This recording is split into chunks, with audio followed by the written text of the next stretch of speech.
Quick little update on the CRV turbo build. So intercooler piping, went ahead and I got that extra piece that I was waiting on, got that put in. We have it mocked up with the extra couplers for right now. And then now that we have it the way that we want it to go and be routed for the intercooler itself, we'll go ahead and start welding it as one piece. So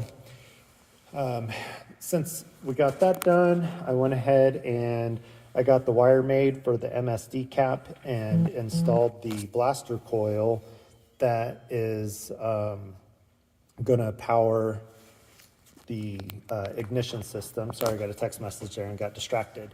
So I need to get some wire loom. I will finish wrapping that up. I went ahead and I got a little bit onto the distributor for the input signal.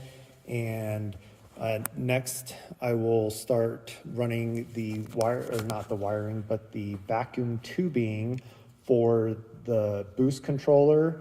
And then it does have a couple wires that I need to run inside to the ECU, to the pin out. And so I need to figure out which one is up and which one is down for boost control level. And once that is done, I think we just have to do the exhaust hangers. And I think that will be it. Man, we are just so close. So thanks for watching, and I hope you have enjoyed the show.